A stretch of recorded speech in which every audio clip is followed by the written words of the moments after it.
אהלן לכולם, ברוכים הבאים לפרק השני של הטוטו לי בדרכים. מה קורה לך, אני? בסדר גמור, מה שלומך? מעולה. היום אנחנו נדבר על... ביטוחים. ביטוחים, נכון? זה נשמע נושא קצת משעמם, אבל מי שיוצא לטיול, בטח עם משפחה, זה נושא סופר קריטי שהיה לנו סיפורים לא נעימים במהלך 8-9 שנים האחרונות שלנו. ובואו נגיד אם לא לנו ביטוח, היינו בבעיה גדולה. בואו נתחיל בזה מה זה ביטוח בעצם בחו"ל, או שאיך את רוצה, בואו נתחיל במה זה ביטוח בחו"ל ובדברים שקרו לנו בדרכים. יאללה. אנחנו נחלק את העניין של הביטוחים לשתי דברים, ביטוח לטווח קצר וביטוח לטווח ארוך. אני אסביר שביטוח טווח קצר הכוונה זה מי שנגיד נווד דיגיטלי או נוסעים לתקופה מסוימת. בדרך כלל עושים ביטוח שהוא מקומי, ישראלי. גם נדבר טיפה על ביטוח מקומי במקומות אחרים שאנשים עושים. נכון, שאנשים עושים, ומה היתרונות והחסרונות של כל דבר. אז אנחנו צריכים לחלק את העניין של הביטוחים לכמה נושאים. נושא ראשון זה להחליט אם אתם עושים ביטוח לטווח קצר או ארוך, שזה מחליטים אם יש לכם תושבות או לא. זה מאוד פשוט. הדבר השני, אם זה לוותר על ביטוח כשעברתם לגור במקום כלשהו, ולעשות ביטוח מקומי ולא ביטוח נסיעות, ומה היתרונות והחסרונות של זה. אז קודם כל הייתי רוצה לספר לכם שתי מקרים שקרו לנו עם ענייני הביטוחים שזכורים לנו עד היום. אחד זה מקרה שקרה לנו בתאילנד, שמרום נפל במקלחת והיינו צריכים להגיע לבית חולים. אתה רוצה קצת יותר לפרט? היינו בתאילנד, יום אחד חני פתאום, היינו באי שנקרא קוסמת, ופתאום אני שומע את צעקות. מרום החליק במקלחת, היה ב2-3, פתח את כל הראש מאחורה, דם, לחץ. האמת ביטוח זה דבר האחרון שעניין אותנו אז, והתחלנו לחפש בעצם, אנחנו מגיעים לבית חולים, נסענו סירה, נסיעה, סיוט אחד שלם, לא היה רופא באי, ואז הגענו בעצם לבית חולים שם מקומי, בתאילנד, שהוא דווקא ברמה גבוהה. זה לא בית חולים, זה בית חולים. לא, בית חולים מקומי, אבל עכשיו חשוב לדעת שיש לך ביטוח נסיעות בחו"ל, אתה יכול לתכלס ללכת לכל מקום, ביטוח נסיעות רגיל, כאילו, אתה תראה את הכסף חזרה. זאת אומרת, בהתחלה עניין אותנו מאוד שמרום בסדר, ואז שקיבלנו את החשבון, עניין אותנו גם איך אנחנו בעצם מקבלים את ההחזר הכסף, כי זה בדרך כלל מעניין שאתה רואה שהכל בסדר, יותר אתה מתעסק בזה. ואנחנו עושים ביטוח דרך נחלים, שאנחנו גם ממליצים מאוד לכל מי שעושה ביטוחי נסיעות בארץ. ויהיה לינק כן, אתם יכולים להיכנס ללינק בתיאור. ובעצם... זה ביטוח שהוכיח את עצמו כמה וכמה פעמים, שעשינו אותו. ותמיד היה מענה, תמיד היה מישהו מאחורי זה שענה לנו, וגם דאג, וכל פעם כשמרום היה כמעט 10 ימים כל יום בטיפולים, וכל יום התקשרו ושאלו וראו שהכל בסדר, ובאמת שזה שירות מעל הכל. אבל מה שקורה מבחינת תשלום, שאתם עושים חשבוניות, ובעצם מעלים את זה, תלוי יש לו איזה ביטוח, כי נחלים זה סוכנות ביטוח, הם עובדים כלל, הפניקס. אתם בוחרים. אתם בוחרים, מעלים את זה דרך האפליקציה, מקבלים תשלום די מהר חזרה, ופה נגמר הסיפור, זה בעצם מכסה כל דבר שתבחרו. עכשיו מאוד חשוב. אבל זה היה מקרה מאוד מאוד לא, כאילו, יחסית יכלנו לסגור אותו, אם בוא נשים את הקלפים על השולחן, יכלנו לסגור אותו בלי יותר מדי בלגן, וזה לא היה, וואו, עכשיו מזל שיש לנו ביטוח, כי זה היה עולה לנו כמה עשרות אלפי שקלים, היינו מסתדרים. אבל יכל להיות יותר גרוע. קרה לנו, אחרי זה קרה יותר גרוע. בקורונה, אנחנו נסענו לקוסטה ריקה וחלינו שם בקורונה, שלושתנו. ואני הגעתי למצב מאוד מאוד קשה, אתה רוצה קצת יותר לפרט? אתה מצב מאוד קשה, ברמה של 5 ימים אני לא זוכרת. אני לא, איזה 5 יותר? 10 ימים, כן, אני לא זוכרת. בוא נגיד, החודש האחרון שלנו בקוסטה ריקה זה היה חודש קורונה, ואחד הדברים בעצם שבדקנו, כאילו להתאשפז, דברים כאלו, אז בעצם גם הביטוח בעצם כולל אשפוז. כולל הטסה לארץ, שזה נושא מאוד מאוד מאוד חשוב, שאם כבר מדברים על ביטוחים, העניין של הטסה לארץ לא מדברים עליו כמעט בכלל.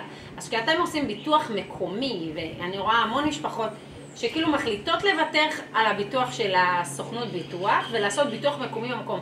מה שזה אומר, זה אומר שכשאם חס וחלילה קורה לכם משהו, למשל תאונת דרכים קשה, ואתם לא רוצים להיות מטופלים במדינה, אתם תצטרכו לעשות הטסה רפואית. הטסה רפואית זה דבר שעולה עשרות עד מאות אלפי שקלים בחודש, ובגלל זה אני תמיד אומרת, בשביל הכמה מאות שקלים האלה בחודש, זה הדבר מספר אחת שלא לוותר עליו, אלא אם כן... תיקון, לא בחודש. לא, 100 שקלים בחודש, הביטוח עצמו, הביטוח עצמו, זה לא... נגיד היום אני מכירה פה משפחה עם 5 נפשות, שהביטוח המקומי עולה להם 800 שקל, אם הם היו עושים ביטוח דרך חברה בארץ, זה עולה להם משהו כמו 1,400, משהו כזה.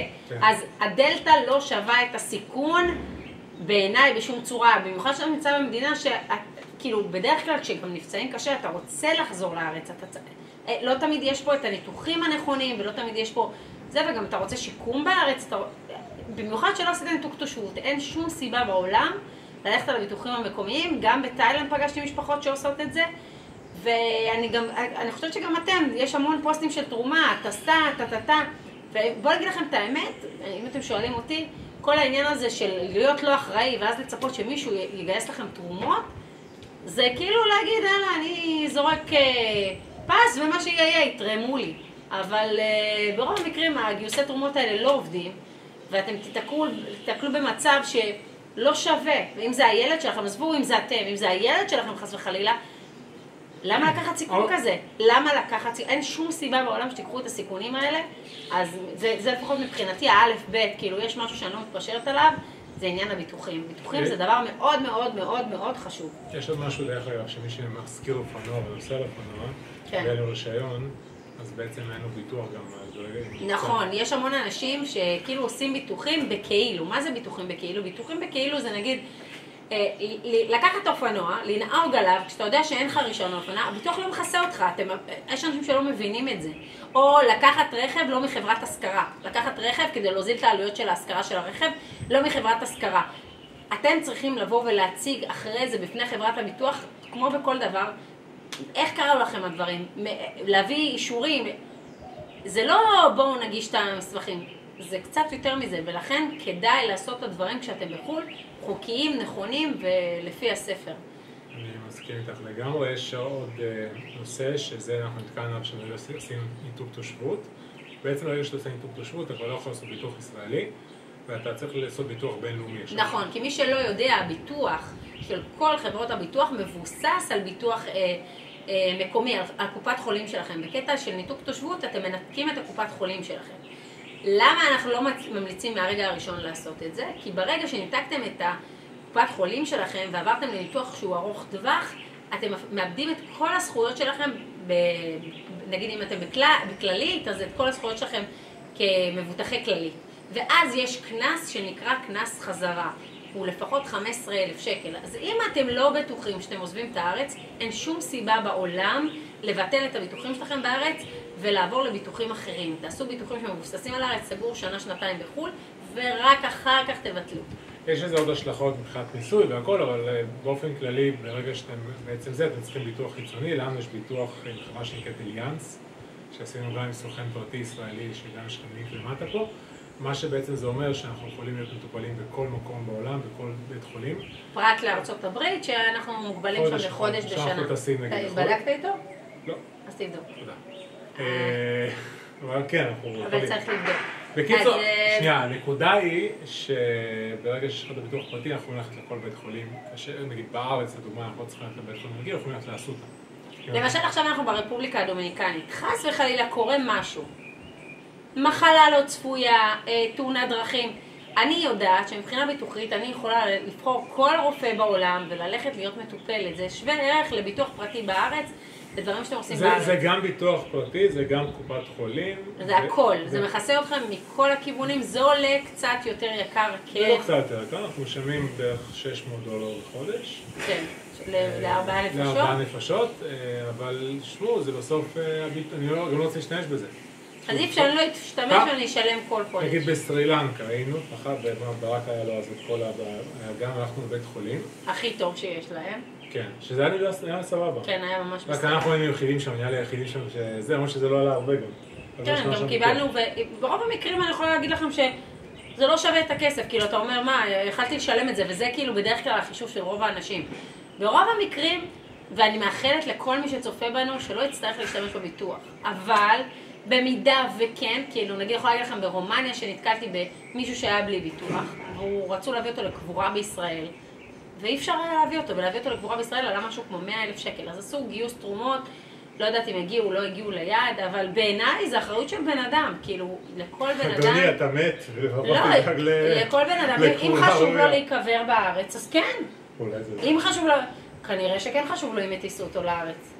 אז אני חושבת שכל בן אדם יש לו את האחריות האישית שלו, וזה משהו שאנחנו חייבים לטפל בו. אין דבר כזה לצאת בלי ביטוח, אל תעשו את זה, אל תשחקו במשחקים האלה, זה ממש מאוד. אני גם זוכר שהיינו בדוביי, ופגשנו שם שתי חבר'ה גם יזמים. נכון. והם אמרו לנו שאין להם ביטוח בכלל. זה לא בגלל הכסף, אז נטו פשוט כי הם לא ידעו. הם בכלל לא עשו שום ביטוח, לא היה להם שום ביטוח. והייתי בשוק, אמרתי להם, אתם בלי ביטוח, והיא רצתה גם להיכנס להיריון באותה תקופה, אז יש גם דלטה של היריון, כאילו, אם אתם רוצים היריון, אז אתם צריכים כאילו להוסיף בביטוח איזשהו דלטה, בשביל הטיפולים והבדיקות השגרתיות. ואני פשוט הייתי בהלם שזה לא הדבר, וכאילו שזה הדבר מספר אחד שאנשים מטפלים בו כשהם עוזבים בארץ. אני מסכים לגמרי. בקיצור, אם אתם רוצים לעזור, לנסוע לתקופה, תדאגו לזה, סוג שקט נפשי. אתם צריכים לדעת שזה לא, כאילו, זה לא בשביל עכשיו אם אתם שוברו, לא יודע, אפילו טיפול כלשהו, זה לא העניין. אני לפעמים אפילו אין לי כוח למלא את התפסים, זה סתם משהו כמו שנקראת. נכון, הייתי בטיפול פיזיותרפי בתאילנד, חי נפצע פציעה בכדורגל לא פשוטה. והיה לי איזה 10 טיפולים, וכאילו התעצלנו אפילו למלא את הביטוח, זה היה איזה 1,000 שקל, משהו כזה. אז כאילו לא בכל מצב גם אנחנו משתמשים בביטוח. ושווה את ההפעלה שלו, אבל צריך שיהיה לכם בשבילכם, בשביל השקט הנפשי שלכם. עוד משהו חשוב, ביטוחים בחול, גם הצופים פה חשוב שישמעו את זה, ביטוחים בחול שהם כאילו שנתיים, אתם צריכים לראות שכל שנה אתם לא, כאילו אין אופציה שהביטוח יפסיק לכם אותו, נגיד אם אתם פתאום חולים. זה גם חשוב, זוכר לדבר על זה. נכון. זה ביטוח שממשיך אוטומטית, זאת אומרת צובר ותק. זה גם קריטי. יש עוד נקודה שלא נגענו בה שהיא ממש חשובה. ברגע שעזבתם את הארץ, כבר לא ניתן לבטח אתכם בחברות של הארץ. ברוב המקרים, לפעמים יש איזה פרצות ואפשר כאילו לשלם, אם זה כמה ימים, אז אפשר לשלם אחורה וכאילו כן להיות מבוטחים, אבל בגדול, ברגע שעזבתם את הארץ, עליתם על המטוס בלי ביטוח, אי אפשר לבטח אתכם. ולא משנה מה תעשו, כאילו, זה ממש קריטי, הנושא. כן, צריך לעשות את זה לפני שבעצם טסים לחו"ל. לפני שטסים לחו"ל. זהו, זה די מכסה את כל הדברים, אז אם אתם מוצאים ואתם מחפשים, יש לכם את הלינקים למטה פה בפודקאסט או ביוטיוב, איפה שאתם מסתכלים. ואם יש לכם עוד שאלות על ביטוחים, אז אתם מוזמנים להגיב פה למטה. ותעשו לייק וסאבסקרייב, כמו שמרום אומר, לפודקאסט שלנו, הטוטלים בדרכים. ואם אתם רוצים גם עוד תכנים בנושאים מסוימים, פשוט תגיבו כאן לפודקאסט, שאני יודע שזה מעניין אתכם, ואז נוכל לדבר על דברים שבאמת מעניינים אתכם ברילוקיישן, טיול מסביב לעולם. ואם אתם רוצים חיבוק, אז תנו חיבוק. ביי. ביי.